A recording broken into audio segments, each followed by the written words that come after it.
I'm in my wife's car today, and it reminded me that today, like every day of my life, I'm celebrating gender inequality. Inequality. And I don't care if you like it or not. I don't care if it offends you. But folks, men and women are not equal. They're not. Just like no two individuals, regardless of gender, race, sexual preference, or whatever, are equal in every area of life. But look, when it comes to women, I'm actually happy to celebrate our inequality. I celebrate, for instance, your superior ability to carry another human being inside of your body, to give birth to that person, protect, nurture, and give that child certain things no man can. But I also celebrate my ability to further protect both of you from certain potential harms. I'm not saying you can't protect yourself. I'm just saying that in most cases, I can most likely do it better than you. You know why? Because I'm a freaking man. And if you are being abused or harmed, then men like me will defend you, protect you, deal with it. Look, if you're in distress, real men will come to your aid and even your rescue. Tough. Yes, you should know how to change a flat tire, assemble furniture, unclog a drain. But real men are not going to stand by and watch you do it. Look, it's not chauvinism, that's chivalry and gentlemanly responsibility. Look, here's how we're different. If I hand you a rabbit, you're going to pet it, you're going to name it, you're going to build it a home. Give us a rabbit, we're going to start Googling recipes for the grill. We are just different. We aren't the same. But I celebrate the fact that women are not equal to us. For instance, they're more intuitive than men, and in most cases, they're way smarter. I treat the counsel of my wife like the voice of the Holy Ghost, man. They've got the innate ability to see into a man's soul, and a true woman brings out the best in a man. Why? Because she's better than us. Do you know why good manners exist? Because women exist. Let that sink in. Look, women have a better memory. That's why they don't mind bringing up what you did 10 years ago with the utmost clarity and accuracy in today's argument that you're having. They mature earlier and faster. They got a higher pain threshold. They're willing to put up with men's consistently outrageous BS. And you know what? They're going to outlive us. But they're still feminine, and we're still masculine. And there's nothing wrong with being either one.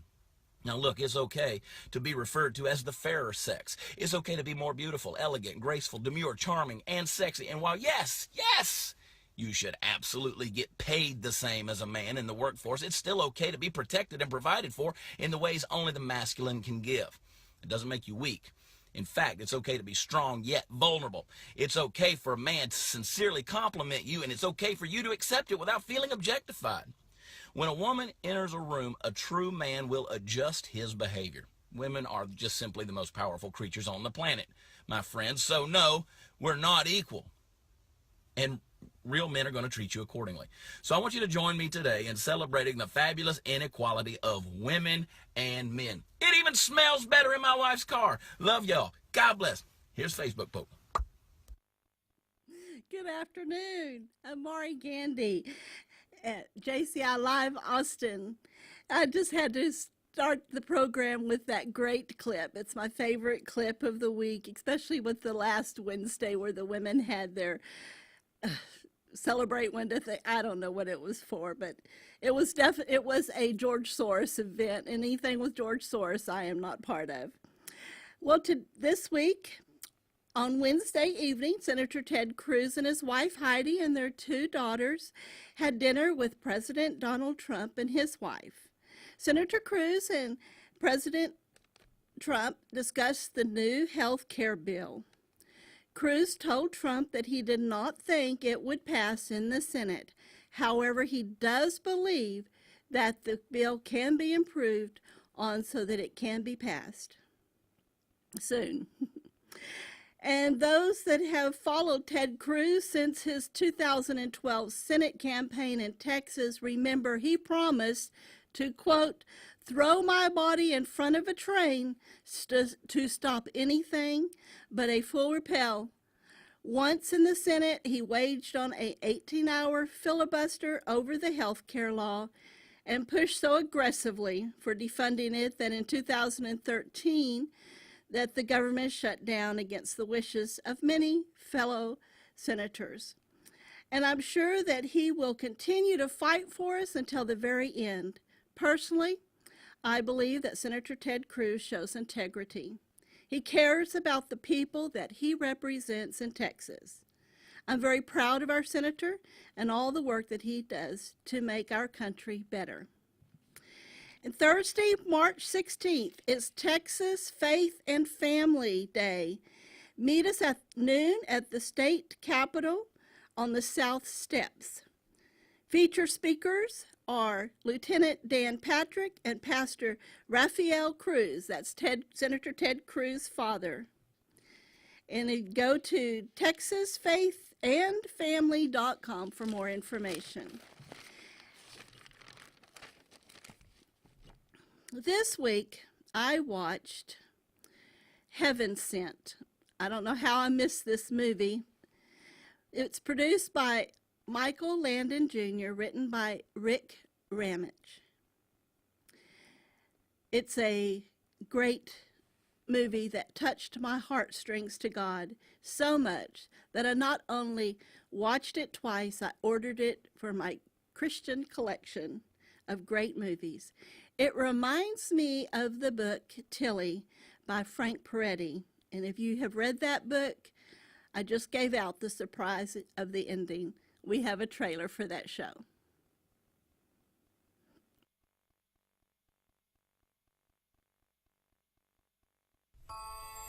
God, I sure could use a little of you right now. I just don't know what to do anymore. I don't want a divorce. I want you. You know I've had my doubts, but right now I am so confused. If you were out there, if you could just send a little sign.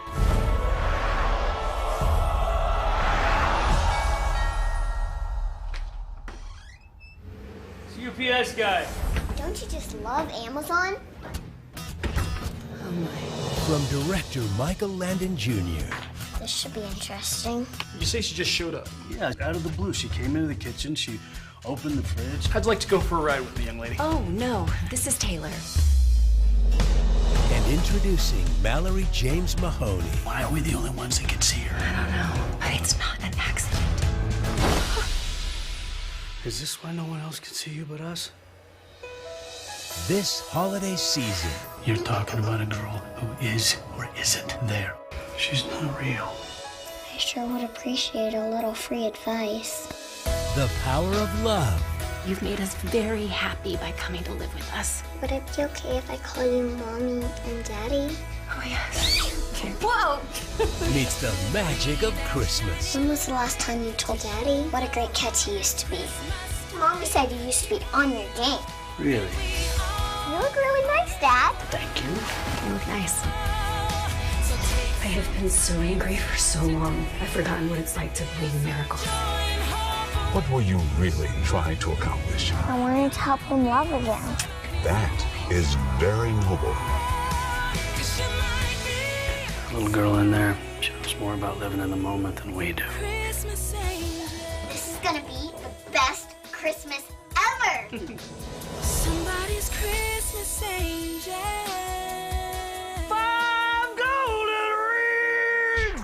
You're not exactly helping me, you know.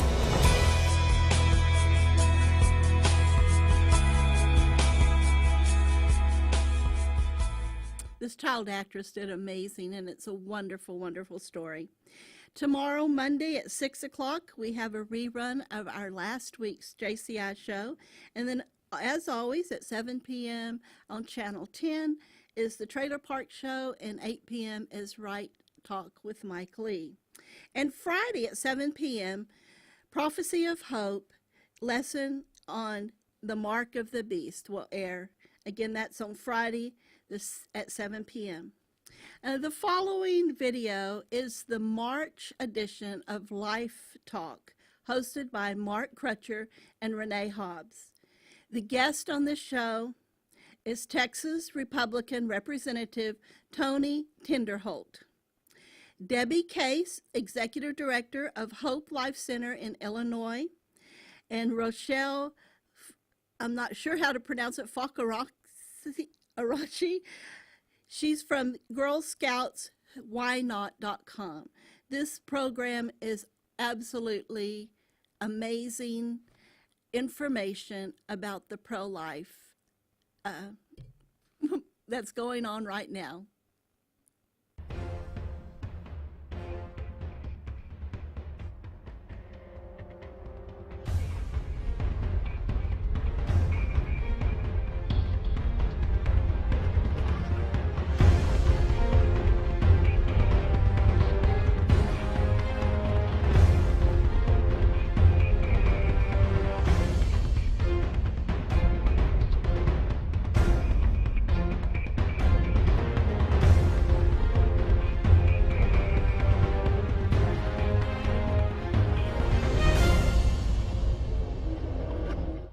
Hello, welcome to Life Talk for March 2017. I'm Mark Crutcher, president of Life Dynamics, and I'm joined by the usual suspects, Stephen Broden. Hello, Stephen. How are you? Good morning. Good morning to you, sir. And, of course, my trusty sidekick here at Life Dynamics, Renee Hobbs. Hello, Renee. Good morning. Well, now we are blessed to be joined by somebody that's suddenly became kind of one of our heroes here in Texas. Yes. State Representative Tony Tinderholt, who represents the area around Arlington, has introduced legislation into the Texas legislature. As y'all probably know, Texas legislature only meets 5 months every 2 years. We don't have a full-time legislature like some states do. But he's introduced this bill, and he's joining us from Austin. Hello, sir. How are you? Good morning. I'm honored to be here. I appreciate you inviting us. Well, thank you for joining us. First off, tell us what your bill would do. Essentially, what this bill does is it stops medical professionals, women, and men who try to get their significant other to murder a defenseless child. I mean, you know, it sounds like a pretty common sense bill, because if a drunk driver runs into a pregnant woman and kills her, he gets manslaughter times 2. If someone murders a pregnant woman, they get murder times 2. And so what we're essentially doing is we're going into the murder statute, and we're taking out the exception to murder for a medical professional and a woman to take the life of an unborn child. That's beautiful. Now, I am totally 100% supportive of what you're doing. Obviously, we're all pro-life here. But you know, I don't know if you've encountered this yet, but if you haven't, you will. You're going to get some blowback from other pro-lifers on this bill. Yep. Because they're going to try to claim that it's unconstitutional and it'll never pass a challenge into the federal court system. And even if you pass it, the state's going to spend billions of dollars defending it and so forth. And I want to encourage you not to be discouraged when you come up against this, because you are going to come up against it, I can promise you, if you haven't already. Well, we have, and I'll tell you the same thing I tell everyone else. I don't author legislation according to how I think a court might rule on it. I author legislation according to what's right versus what's wrong. And, you know, the Bible is very specific and says, be bold. We're being bold. This is pretty bold legislation, but bottom line is this. We're just going to stop the murder of these innocent, defenseless, vulnerable children. And if you can't do it in Texas, where can you do it? And we're going to set the tone for the rest of the nation. You know, it's really pretty simple. People would be up in arms if someone were to murder a child immediately following birth. They even have a hard time with animals, their offspring being aborted. So the fact that people hide behind the term abortion because it's socially acceptable, we're going to change that. We're going to call it what it is. It's murder. And we're going to put a stop to it, and we're going to put a stop to it right now. Well, I appreciate it, and I want you to know that you've certainly got our backing. And one of the things I always bring up when these people say, and I get this all the time when they say, well, you can't always be swinging for the fences because you got all these constitutional issues, and it might be challenged, and the Supreme Court will never approve it. And the first thing I always ask them, and I'll point out that sometimes when a state legislature passes something, it might take 5 years before it gets to the Supreme Court, if it ever does. And I'll always ask them, if you think this thing won't pass a constitutional muster, then I want you to give me the names of the people that are going to be on the Supreme Court when this thing gets there. Tell me who's going to be there. Because you can't make that statement unless you can tell me who's going to be there and what their position on abortion is. And the other thing is, I will support any and all legislation that will save at least one life.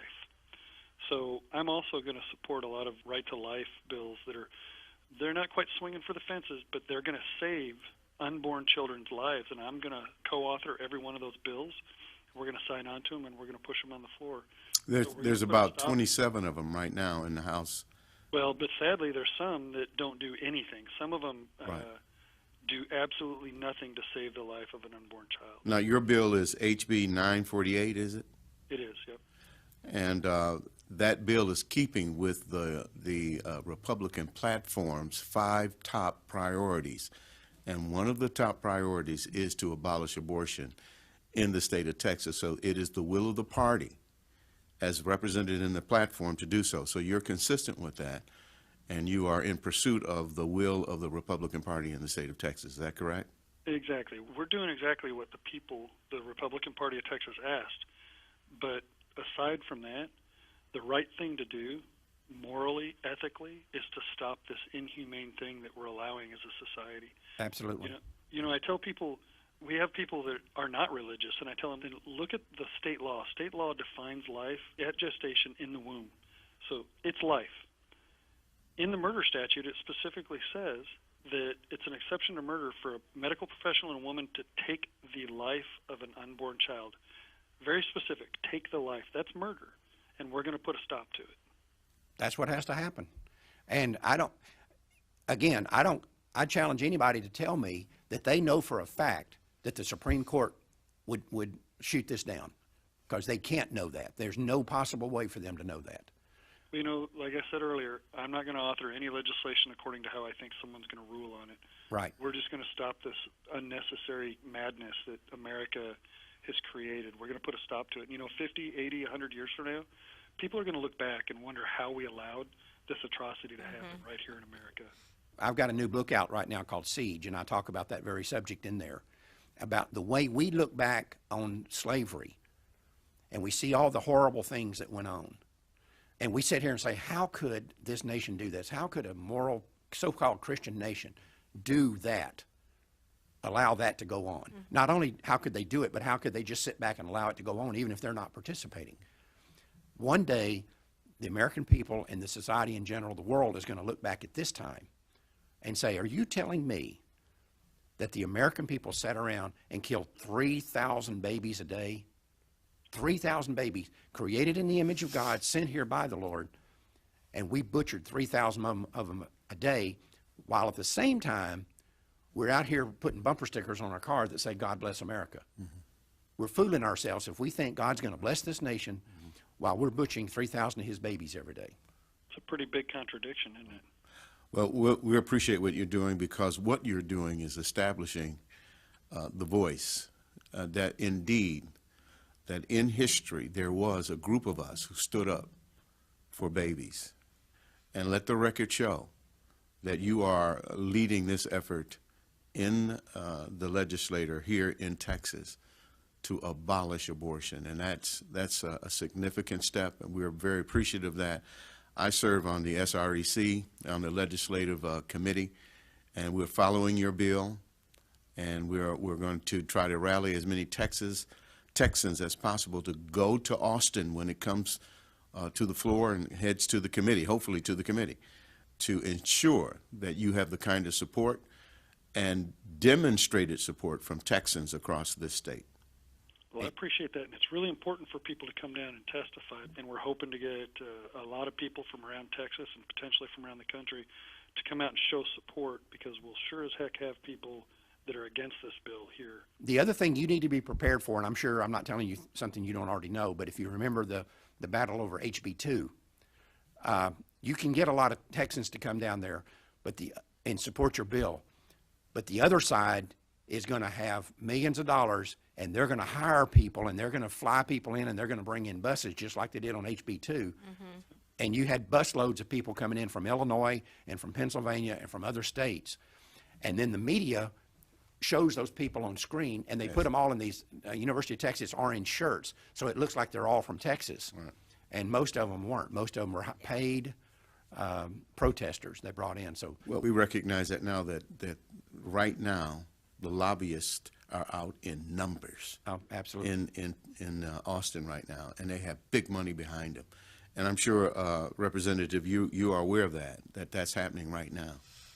Lobby's money doesn't matter to me, especially on this issue. Listen, we're just about out of time, but first off, I want to tell you how proud we are of you as Texans. Of course, we're Texans, so we're proud of just about anything that good, God-fearing Texas people do.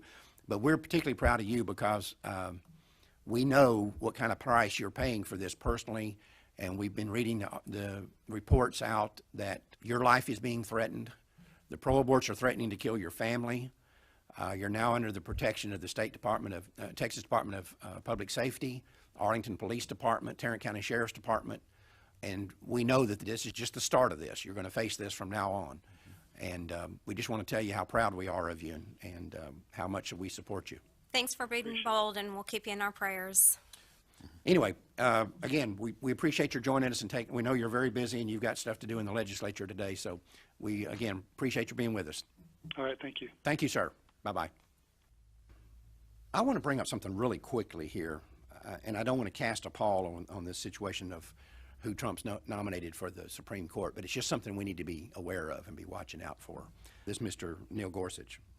I came across some information this weekend that I hadn't heard before that's a little bit disturbing. He hadn't written a lot on abortion. We can assume from some of the other things he's written that he's on our side, but we don't know that.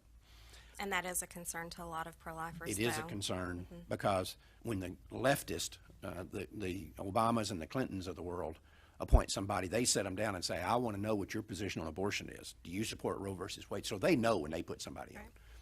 Our guys play by the rules, unfortunately. They're not supposed to ask questions about particular subjects that might come before the court, so they don't ask. And then we get surprised and we wind up with some of the people that we get on the Supreme Court that were appointed by Republicans and then stab us in the back. Kennedy. The one thing that bothers me here, Judge Gorsuch is an usher at St. John's Episcopal Church in Boulder, Colorado. You think, well, that's red flag. That's a red flag. The Episcopal Church has an official, pretty rabid pro-abortion position, and they are a member, and and people say, well, I don't think their position is that rabid. You're not a member of the Religious Coalition for Reproductive Choice unless you're pretty rabidly pro-abortion. And this church is a member of the Religious Coalition for Reproductive Choice. The pastor at this church, St. John's in Boulder, is Susan Woodward Springer. And she was a participant in the recent rabidly pro-abortion Women's March in D.C. And afterwards, she was quoted as saying, quote, I have never felt so connected to humanity, unquote. Now, this is his pastor. And he's an usher. And he's an usher at the church, and sometimes his wife gives the sermon. Which speaks to the fact that he is participating in the outreach and in the ministry of that church. So this is a red flag. This is a red flag. This is very troubling. Right. Now, I think that what we have to rely on is that maybe we know for a fact, for example, that a lot of Southern Baptists whose church has an official pro-life position have turned around and stabbed us in the back, right? The Bill Clintons, the Al Gores of the world, those kind of people. Jimmy Carter. Jimmy Carter, who turned out to be heretics. All these guys turned out to be heretics as far as our churches are concerned. Catholics have got a major problem, scandal in the Catholic Church with all these hardcore Nancy Pelosi. Nancy Pelosi. Just go down the list. John Kerry. Well, and then they have the Catholics for Choice. They have Catholics for Choice. So all of these people that are ostensibly should be on our side have stabbed us in the back. Maybe Gorsuch will stab these people in the back. Well, the thing that we got to hope for. The one confidence that we have is that he has demonstrated himself to be one who is true to the Constitution and is in the mold of Scalia. That's the thing that we're hanging our hat on. And if he's in the mold of Scalia, we can count on him being a strict constitutionalist. But the operative word there is if. That's the operative word here. If he's in the mold of Scalia. And we won't know that. We're not going to know until the first abortion case. Right. That comes along. Right. Well, he's being framed that way. Right. And it's not an if in the mind of those who are appointing him right now. Right. I know. Well, we have to put a happy face on this. We have to be as positive about it as we can. But the fact is, we don't know. And these things right here, him belonging to this particular church, are not good signs. Are not good signs. No.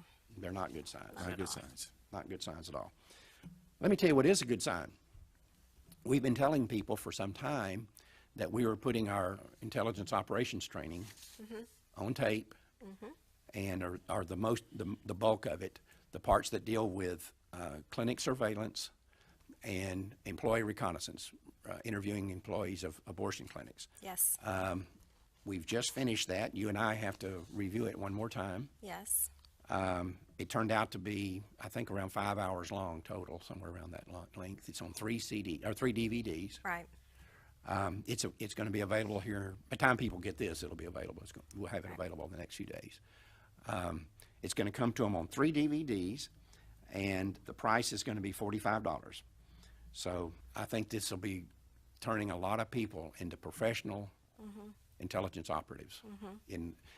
Let me tell you something. Go ahead. Well, I was going to say, and this is what we've been telling people for a long time, is we have to get into the belly of the abortion clinic to put a stop to it, Right. to end it. Well, and this yeah. is going to be part of that. That's something that you and I've talked about, and you and I've talked about, and I've talked about with other people. The information that we need, and this is the point that I make in this tape, in these DVDs, the information that we need to defeat the abortion industry is inside the abortion industry. Right. And the question is, do we wait for it to kind of trickle out on its own, or do we go in and get it? Yeah, exactly. And this is something, the way we've laid this out, this is something that basically any pro-lifer can do. We get all these calls from pro-lifers around here who say, I don't have a lot of money to give. I can't work in this full time, but what can I do? What can I do to help end abortion? And we'll give them some things, the action cards and some of the other projects that we have. But this, if they're not interested in that, this is something that they can do that's meaty. And we show them how to surveil the abortion clinics. We show them, we have developed an interview sheet for the clinic employees. Yes. And I'm going to tell you, this is crucial information. If you use this sheet, and it's very detailed, if you use the information that's in here to interview these employees, you'll know what's going on in that abortion clinic. Right, yeah, because it's very, Well, very let detailed. me ask you a question. Okay. Do you have any concerns that the opposition will get their hands on these CDs? Not at all, because there's nothing they can do to stop it. The things that we were concerned about them learning about, the undercover stuff that we do and that other people do, we didn't include in this. This deals with clinic surveillance and employee reconnaissance. And this is 90% of the undercover work that the pro-life movement can do. The other 10% we didn't talk about because, yeah, if they knew about those things, then they could thwart them. But this is where we're going to get the information that's going to destroy the abortion industry. So they can't run interference? They could. Because There's they nothing know. They can do. There is nothing they can do. There's nothing they can do to stop that. And So if they see an employee with that list? I'm sorry? If they see an employee with that list? Well, the employee won't have this. See, pro-lifers will have it. Oh, okay. Right. They'll be interviewing employees, but I'm sure it'll get in the hands of Sure it employees, and Planned Parenthood will probably send out a mass email to everybody about it. But there's not anything that. But the training that we've done here before, that I've done with other people, It's excellent training in the past, and it works good. It works very well. And you and I went through that, and we said, okay, this is something we can talk about in public because there's nothing the pro-aborts can do to stop it. Okay, then we'll put that in the training. But what people need to understand is that your opportunities to infiltrate the abortion industry are rather small. Mainly because, let's say that this was a for-profit organization that you were going to invade, car dealerships. You could put a salesman working there, or you could put an employee in the office or whatever. We don't have that option because we're not going to put pro-lifers into a situation where they're actively participating in abortion. And if you work in an abortion clinic, you're actively participating. I don't care if you're doing nothing more than just answering the phone. We're not going to put pro-lifers in those situations. We never have, and we never will, nor should we. So we've got to rely on the people that are already in there. And that's what this shows you how to do, how to surveil. What are you looking for when you watch an abortion clinic? And when do you watch it? Don't watch it while the abortions are going on, because nothing that you need to know is going to happen during that time. Watch it on the days off. Watch it when the place is closed. Right, and that's explained in the DVD. Explain how you do this and what you're looking for, and how that applies. And every one of these questions, there's a ton of questions in here. Every one of them have come as a result of interviews that we've done with clinic employees over the years. We used this when we interviewed the 3 down in Houston, when you and I went down there. Some of these questions you may say, well, why would you ask that question? We tell you in the tape why you're asking that question, what you're looking for, you know, and things that you may completely skip over. We've had situations where employees of abortion clinics were actively participating in things that were illegal, and they didn't even know it. They didn't understand why what they were doing was illegal. I just give one example of that. One of the questions we ask is, how is payroll handled? And we had a we had 4 employees of a clinic, one particular clinic said, you know, we never had brought that up before, but it's always kind of weird. The guy writes us a check. On Saturdays we get paid. He writes us a check, but we're told we cannot leave the room with that check. And then he gives us cash. We endorse the check over to him. He gives us cash. So we walk out with cash, and it didn't really bother us, but we just thought it was kind of odd, but we didn't know why he was doing it. We figured out why he was doing it. He had a fleet of ghost employees that allowed him to not pay income taxes on that money. And so he didn't want people leaving with payroll checks. And he was getting them to endorse their checks over, and then he's endorsing the other checks that were of these ghost employees and putting that money in his pocket. Right, and there's several questions in there though There's a ton that of them. have to do with illegal activity going on. Right, and very often these employees will be brought into these things and they don't even know it. They don't even know they're engaged in illegal activity. And so there's a lot of questions in here that if you just looked at this form and you hadn't seen the DVDs, you might think, well, that's the stupidest thing I've ever heard. Why would you ask that question? There's a reason. There's a reason, and we go over that Yes. in the DVD. And I'm telling you, if you surveil these clinics properly, and we teach you how to get in touch with the employees, how do you go about getting in touch in front of these people? One of your biggest sources of information is ex-wives, and the divorce rate in the abortion industry is real high, so that gives you a lot of opportunities. The turnover rate in these abortion clinics is through the roof. So that means there's a lot of ex-employees out there. Let me tell you something. If you go ask a criminal investigations division agent of the IRS, where do you get most of your information that you use to go after people who are cheating on their income taxes? They'll tell you ex-employees and ex-wives. We need to do a better job of going after these people, because I'm telling you, they go to work every day, whether they consciously think about it or not. I've had some of them that did consciously think about it and tell me this, that we go to work every day with information in our head that we sit there and think, you know, if the pro-lifers knew this, we'd be in big trouble. Well, let's go in and get that information. And this is something that anybody can do. Right, and also explain in the DVD, there is a difference between sidewalk counselors and people that surveillance the facilities too, the That's a death good point. camps. Yeah, Right, and they're not the same people. they're not. No. They're both doing very valuable, life-saving work, Right. but it's not the same job, Yeah. and they need to be separated out. Sidewalk counselors need to be separate from the surveillance agents. They need to be totally separate people there, because they're doing 2 entirely different jobs. And if you're really good at one, that's the one you need to be doing. But if you try to do both, it's like chasing rabbits. You know, if you chase a rabbit, you might catch him. If you chase 2 rabbits, you'll never catch either one of them, right? That's the same thing here. You need to specialize in what you didn't think about it as a rabbit chasing business. Right. But that's what it is. Anyway, that's available now. It's $45. You can order it from Life Dynamics. And I want to see professionally trained pro-life surveillance agents in front of every abortion clinic in this country.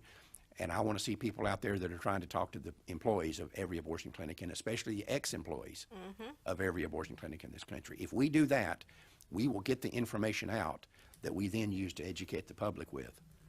And that information will destroy the abortion industry. Yes, it will. You got it. Back in December, Renee and I received a letter from a viewer named Vicki Johnson, and we talked to her quite a while, actually. I think we probably spent an hour with her over the phone. We did. And she was telling us about a new approach to the way CPCs handle clients, and that it was extremely effective, virtually 100% effective. And of course, nothing's 100%. But Yeah, I think it was like 80%. yeah, she said it had a much higher success rate than the normal way that crisis pregnancy center clients are dealt with. And that there were CPCs in Illinois getting ready to try to implement this. They'd gone to, I think, Oklahoma or somewhere to be trained on it. Yes. And she suggested, and she told us about some of the problems that CPCs are having, and she suggested that we talk to a lady named Debbie Case from the Hope Life Center in Sterling, Illinois, and Debbie joins us now. Hello, Debbie. Hi, Mark. Thank you for being with us. Absolutely. Very quickly, my understanding is that you guys are wanting to implement this new strategy of dealing with crisis pregnancy centers, but your center is actually closed right now because of an Illinois state law. Yes. Tell us what that's about real quickly. Well, a new law went live in Illinois January 1st, and it requires all healthcare providers who have a conscientious objection to any treatment option to provide a referral for that treatment and share the benefits of that treatment if a patient requests it. So for us at our pregnancy center, that means that if one of our patients requests an abortion, we have to give her information on who can provide that abortion for her. You know, we covered that here on Live Talk. We talked about it several different times because this is being done all over the country. The pro-aborts are actively and aggressively going after the crisis pregnancy center. Yes, they are. And what people need to understand, we reduce this down to its fundamental reality. Every time a crisis pregnancy center is successful in giving a woman an option that she voluntarily takes, an abortion clinic loses money. And that's always what this is about. Mm-hmm. That's what this is about. So you might see a brand new little baby that was born because a woman in a crisis situation went to a CPC, and that little baby's born, and that little baby's now going to have a life of ever how many years God gives him or her. Mm-hmm. And if it's adopted to adoptive parents, they're going to be thrilled, and the woman doesn't have to go through life knowing she killed her baby. These are all very positive things, except for the abortion clinic. Mm-hmm. They lost $400 or $500 right there, and that's the unforgivable sin. Right. And they're going after the CPCs.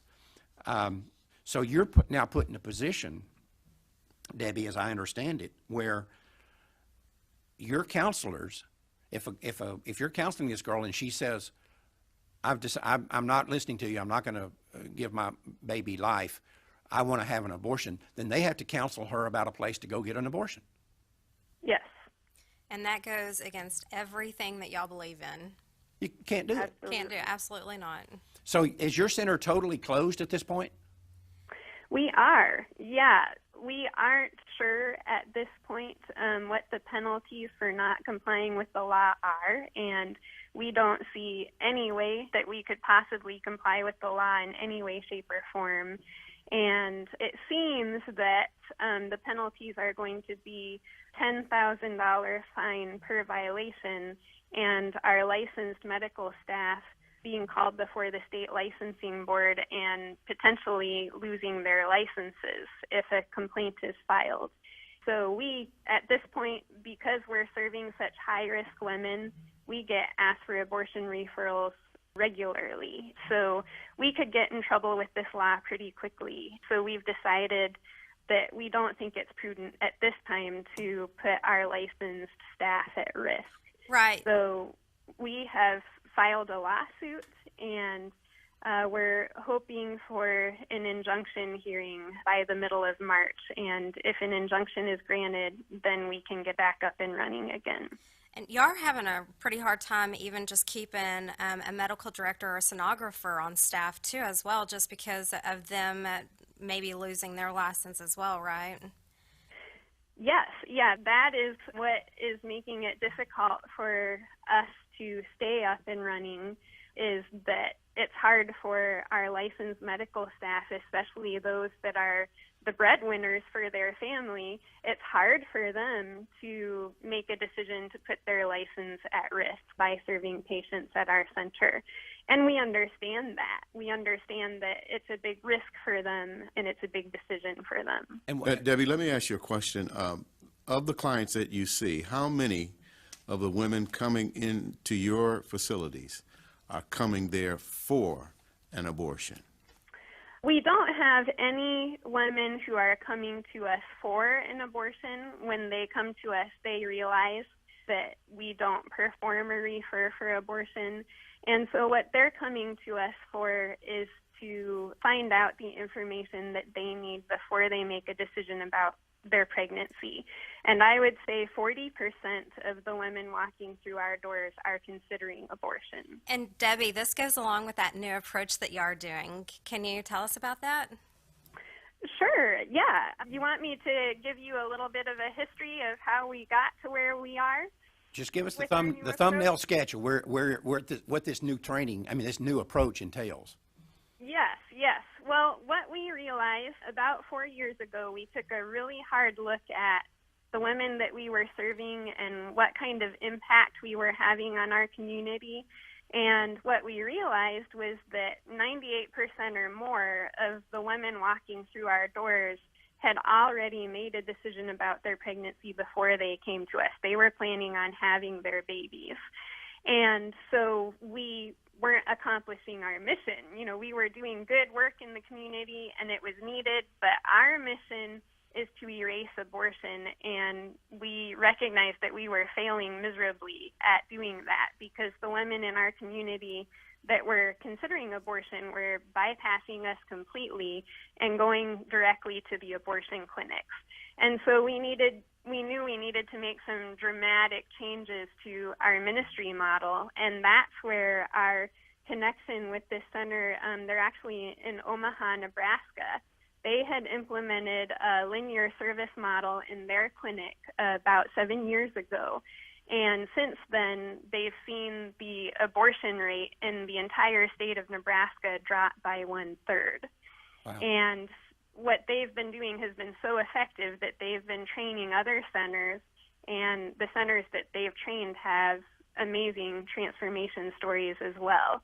And so we looked at that and said, well, we don't really care what it is that you're doing. Whatever it is, that's what we want to do at our center.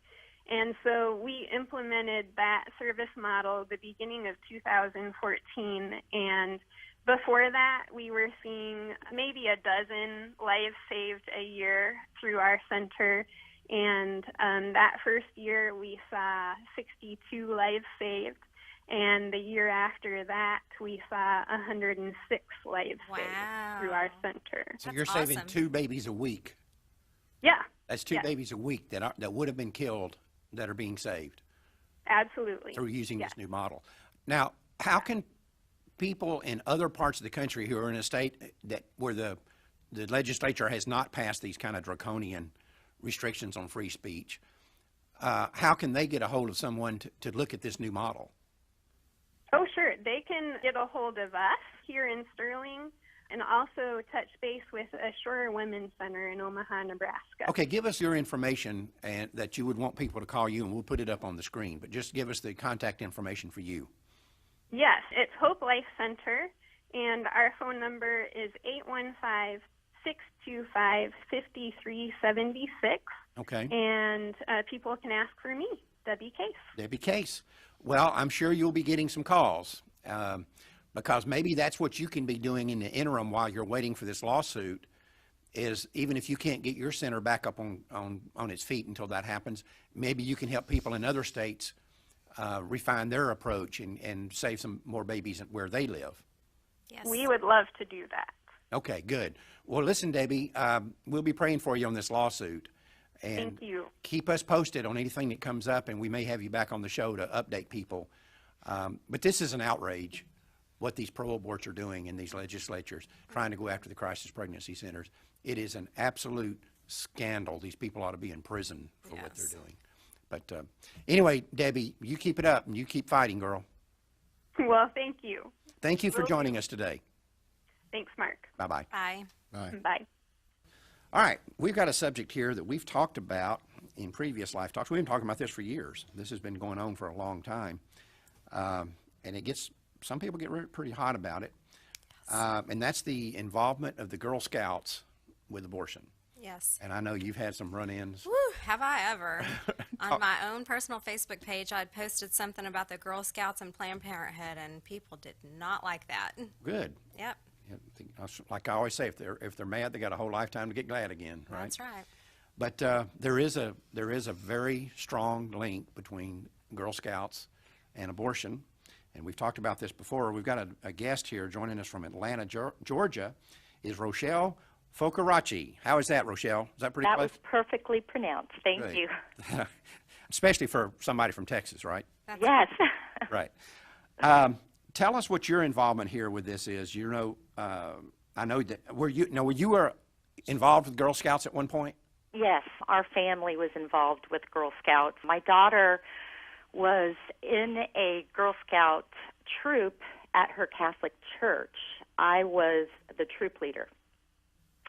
And we were involved for 5 years, and We left the Girl Scout organization in 2009. I actually resigned in the middle of the year, which is unheard of as a leader of a troop. I left in February of 2009, and then we just felt called to share this information with other families. Okay, now what information is that? Well, basically, we are helping families realize that there are many pro-abortion advocacy groups as well as pro-abortion women that Girl Scouts USA, and including their local councils, they promote these women and these groups to their girl members. They do it in their Girl Scout handbooks. They do this on their social media accounts, Twitter and Facebook. They also do it on their official Girl Scouts USA blog. So we're just here trying to show people the truth about Girl Scouts.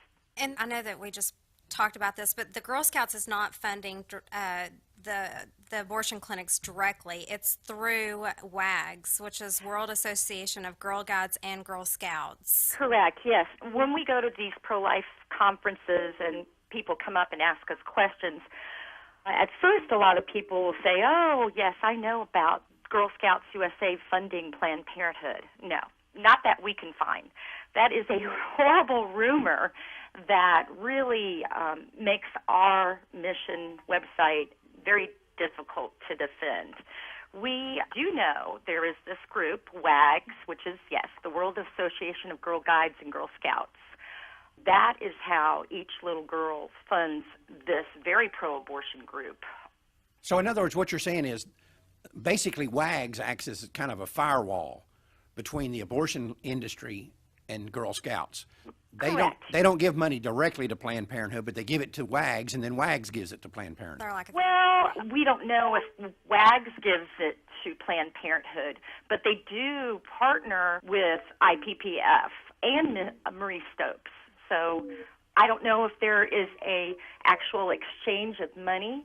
Anything that we say, anything that we post on our website, we back it up with documentation. And the way we found out that each little Girl Scout member actually is financially involved with WAGs is we have as documentation the Girl Scouts USA tax returns. Basically, the World Association of Girl Guides and Girl Scouts, they currently advocate for contraception and abortion rights on behalf of all its girl members. So let's say you're a little girl in a small town and you want to join the Girl Scouts or you want to renew your membership. They have to do this yearly. Let's say it's $15 renewal fee. That money does not stay in the local council. It doesn't stay in the local troop. It actually goes straight to Girl Scouts USA. Now, some councils will say, well, it's a $25 fee for the annual, having their membership renewed. In that case, sometimes the council will take the $10, but it's always the money gets sent, and they get counted as a member of Girl Scouts USA. And in turn, Girl Scouts USA pays their affiliate, the World Association of Girl Guides and Girl Scouts. That's the international group, which Girl Scouts USA is under, and which every Girl Scout council, which there's about 112 nationwide. And you're telling me that then that organization is really the pro-abortion organization? Correct, yes. And so, again, what you're describing here is that Girl Scouts USA basically uses them as a firewall so that they're not directly linked to abortion, but they're indirectly linked to it. Whether they give money, whether that money winds up in the abortion industry or not, they support abortion as a philosophical matter. Correct. And both Girl Scouts USA and WAGs, they have delegates that regularly participate in various UN conferences as representatives of WAGs. And they advocate specifically on behalf of their 10 million girl members worldwide for the inclusion of abortion rights on the global stage. So they're speaking on behalf of the children and the parents and everybody that's involved. Right. Correct. So basically, when you go to the grocery store and there's a little table out there and they're selling Girl Scout cookies, those little girls there and their mothers that are standing there watching over them have no idea. Have no clue. That they're being represented in the United Nations supporting abortion all over the world. Right. I have actually had pro-life families come up to me at our booth and say, well, our council, doesn't take part in this stuff, or our troop doesn't do this. There's no way to get around that. They are counted as a member of Girl Scouts USA. Girl Scouts USA has about 2.1 million girl members, and WAGS has about 10 million girl members. Girl Scouts USA actually was a founding member of WAGS, and they have the largest membership of girl members in WAGS. Rochelle, let me ask you a question. I think you have carefully identified the fact that they are engaged and there's a philosophical connection. Correct. Does that philosophy evidence itself in the material and the teaching material that is available to the Scouts? Yes, it does. They promote these groups throughout their Girl Scout handbooks, which the girls have to work in to receive their bronze, silver, or gold awards. I can give you one example. Okay, we're about out of time, so go ahead. Just give us that example. Okay. There's a book called Your Voice, Your World, The Power of Advocacy, and that's for 11th and 12th grade girls.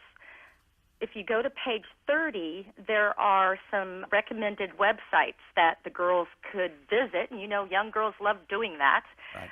The websites are DoSomething.org and Idealist.org.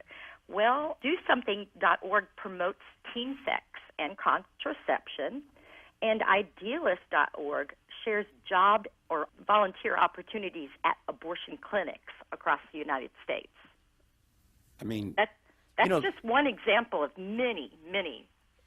One of the things that Renee and I have talked about many times is how it takes a while when you're here to understand the tentacles that abortion has, how far out they go. And you see things like this and you kind of get a feel for it. And, I came out of I had to pick up some stuff at the grocery store the night before last, and I come out and there's the table set up, these cute little girls there. And then, Mister, would you like to buy some Girl Scout cookies? And I'm obviously not going to buy any. Even if I wanted them, I wouldn't buy them. And, you see these sweet, cute little girls there, and they have no idea, and their mom doesn't have any idea. And what do? You go over there and pick a fight and say, ma'am, I'm not going to buy cookies from your kid because this organization supports abortion worldwide. Right, and we actually have access to a Girl Scout cookie flyer that is put out by another wonderful website. It's called mygirlscoutcouncil.com, and there also is another one called cookiecot.com. We all do collaborate. I'm the one that does a lot of the traveling to these conferences, but right on those two websites, on their homepage, you can find the latest 2017 Girl Scout cookie flyer. And within that flyer, it will help you realize why you really don't want to buy Girl Scout cookies. And people, usually what they do is they print this out and have it with them in their car. And if they, come upon a group of girls selling the cookies, they don't give the flyer to the little girl. You just discreetly give it to the mom. Right. And what she does with it is up to her. I have actually had a lady crumple the page right in front of me and throw it in the trash in front of me. But who knows? Maybe 20 minutes later she went back to the trash can and got it out. We don't know. We're obligated to give the truth to them once we know it. That's what we. Rochelle, let me ask you, what kinds of successes or success stories can you share with us? Just give us one, where maybe a mother grabs her kid and comes out of the Scouts or something of that nature. Yes, my husband always asked me, what is our goal? Well, we've already achieved it. We know many families that have left the Girl Scout organization just by being willing to look at our well-documented information. That's the key. I mean, people want to see the evidence, and it's all Girl Scout USA stuff. Rochelle, there are two alternative options for parents to put their girls in instead of Girl Scouts. That is American Heritage Girls and Frontier Girls. Yes, Those absolutely. are two wonderful organizations to replace the Girl Scouts. Well, that's good to know that, you're not just telling these kids, no, you can't do that. Right. You're saying, here's a better way to go. Yeah. And you don't have to violate your morals and your Christian principles. And we actually looked into the American Heritage Girls just to make sure there were no problems, because we didn't want to, Right. offer people this alternative. That was just And- bad. Yeah. Right. So we really, really dug into it. Well, good. Looked listen. at their curriculum, looked at their websites, looked at their social media accounts, their income tax returns. They are very clean. Well, good. Well, we appreciate your updating us on this. It's a very volatile subject. People get really incensed about this because people, I think, want to think that this is like an all-American group and they got high moral standards and they're this, that, and the other. And it's very difficult for them to wrap their mind around the fact that these people can be just as evil as Planned Parenthood. But they're very good at concealing it, very good at covering Yes, it up. they are. I just recently did some digging around in some of the Girl Scout councils, and there are two new articles that just came out in the last couple of months. One where you can see documentation on our website showing that 5 different Girl Scout councils promote Margaret Sanger as As an a model for inspiring girls. woman, Yeah. right to their own girl members. Right. Yeah, we've seen that sort of thing. Well, listen, Rochelle, we appreciate it, and we're totally out of time. Thank you. We appreciate your coming on, and if something new happens on this front, be sure and keep Renee and I informed of it, and we might have you back on again later. Oh, great. That would be wonderful. Well, thanks I really appreciate you allowing me to be on your show and Thank you for joining us. Out. And we just, this is the kind of thing we do, try to let people understand how far the tentacles of the abortion lobby go. Thanks, Rochelle. Thanks for Thank joining you us. so much. Bye. Bye-bye. Bye-bye.